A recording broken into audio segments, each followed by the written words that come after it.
Vasily Komarov, the first serial killer in the USSR. He started killing in 1921 and took the lives of at least 33 people in 2 years.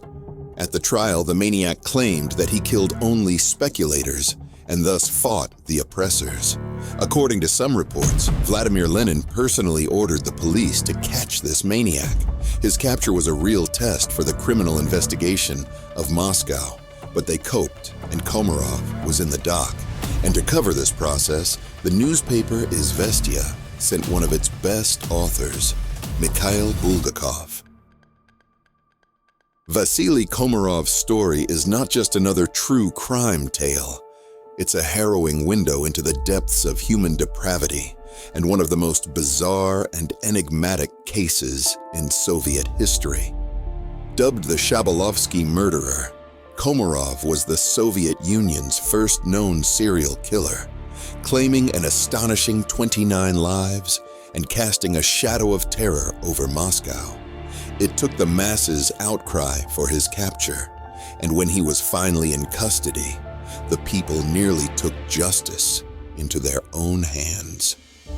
Born in Vitebsk province in 1877, Vasily inherited the surname Petrov from his father, Terenti, a working-class man with a penchant for alcohol, a vice shared by the entire family.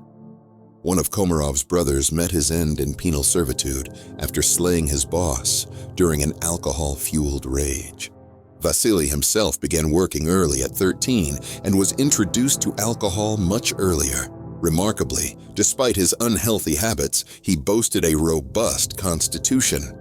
His path would eventually lead him to railway repair work, following in his father's footsteps, where his earnings fueled his drinking habits and insufficient finances led him down a path of theft. Military conscription temporarily reined in his vices at the age of 20, but upon his return home 4 years later, he quickly resumed old habits. With marriage to a local woman, it seemed as though Komarov was settling down. Yet the cycle of alcohol, jealousy, and violence remained unbroken. The couple's travels around the Russian Empire were hardly lackluster, but with wanderlust came the constant need for funds. Komarov found himself wrapped up in a scam involving military provisions, which eventually landed him in trouble and a stint in prison. Intent on redemption, Komarov moved to Riga upon release, lured by its supposed prospects. A trip back home, however, revealed a tragic fate for his wife, who, left penniless, had committed suicide. His mourning brief, Komarov remarried in Riga, a widow of Polish descent who endured his abusive and erratic behavior because he provided for the family. But the narrative takes a dark twist. The widow would eventually become Komarov's accomplice in a series of savage crimes that have etched his name into the annals of infamy. With the onset of the revolution, Vasily aligned with the Bolsheviks, wielding the image of an oppressed proletarian marred by imprisonment. A sympathetic figure in tumultuous times, he clandestinely indulged in a gruesome epiphany. He relished in executing others. Despite a close call with death at the hands of the Whites, from which he narrowly escaped, he returned to Moscow and seamlessly reinvented himself, now wealthy and dwelling on Shabolovka. Speculations abound regarding the source of his newfound wealth. Some believe that he amassed his fortune by betraying his allegiance and spying for the white forces. Ultimately, the truths behind Komarov's fortune, as well as the grim events during his time with the white captors, are mysteries entwined with the sinister aura that envelops his entire existence. Komarov's story is one of descent, a descent into alcoholism, violence, and ultimately, murder. It's a narrative that challenges us to discern truth from fiction and serves as a chilling reminder of the capability for darkness that lurks beneath seemingly ordinary facades. Komarov's gruesome legacy, cemented in the terrorized memories of Muscovites, continues to perplex and revolt. standing stark as a testament to one of the most enigmatic criminal minds in history. The murky waters of the river, once a place of solace, became a chamber of secrets when they began to expel the corpses hidden within, sending ripples of terror amongst the local fishermen. In the heart of the city, the quiet alleyways and desolate corners also divulged their gruesome burdens as unsuspecting nationals stumbled upon the remains, like the siblings whose livelihood once thrived at Smolensk Market until they met their ill fate in a derelict plot near Horse Lane. It emerged during the investigation that Komarov had initially not intended to harm the girl, having lured only her brother to his dwelling. A dreadful turn of events unfolded when it was revealed that the brother had not brought money, which was in his sister's possession. Komarov, driven by avarice, hunted down the sister, leading to the brutal murder of both siblings. Despite hiding their remains in a single bag, his attempts at a discreet burial failed miserably, with the legs protruding from the earth. The chilling episode at Coney Lane was merely the beginning, as the city found itself haunted by more discoveries, with several corpses unearthed next to an unfinished bathhouse. The cumulative findings totaled 22 victims, casting a pall of horror over Moscow, fueling whispered tales of a rampant maniac from dwelling to dwelling.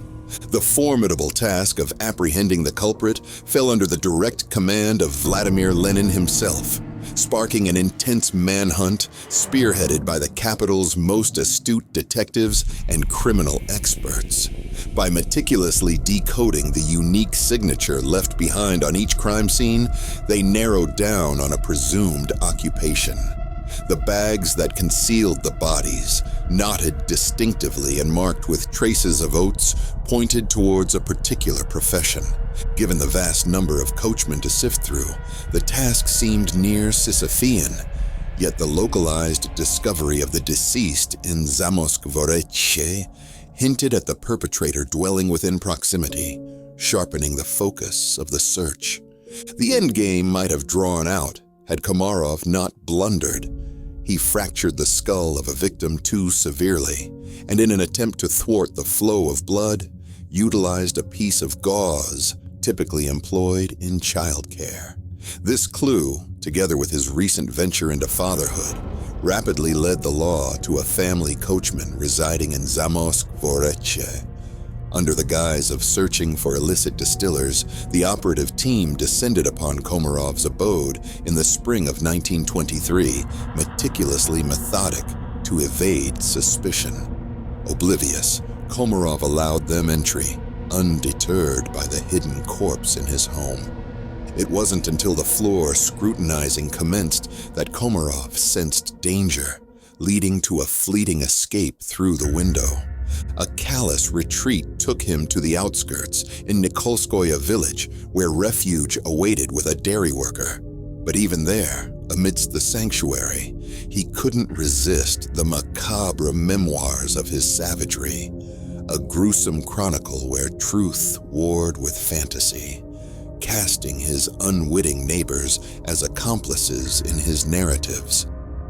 During reenactments, authorities had to fend off the fury of the assembled, who clamored for a chance at vigilantism. Whispers spread, branding him the Shabolovsky maniac, accusing him of grisly acts beyond murder, to which Komarov retorted with unnerving nonchalance.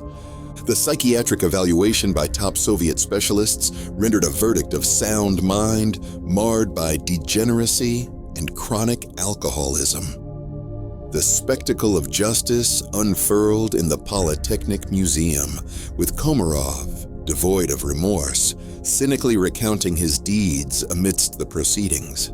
Indifferent to his fate and the weight of the verdict, the death sentence seemed a mere formality. Despite confessing to 33 killings, only 29 were substantiated. Nevertheless, the outcome was inexorable: capital punishment. In July 1923, the Komarov couple met their end by execution, their progeny consigned to the state. Through the annals of time, Komarov transcended into the vernacular of Muscovites, emblematic of the maniacal horrors that once lurked within their midst. Forget About Shabolov Maniac began only during the Great Patriotic War. However, there were rumors that Komarov's son often shot civilians during the war years, but most likely these rumors were simply to intimidate.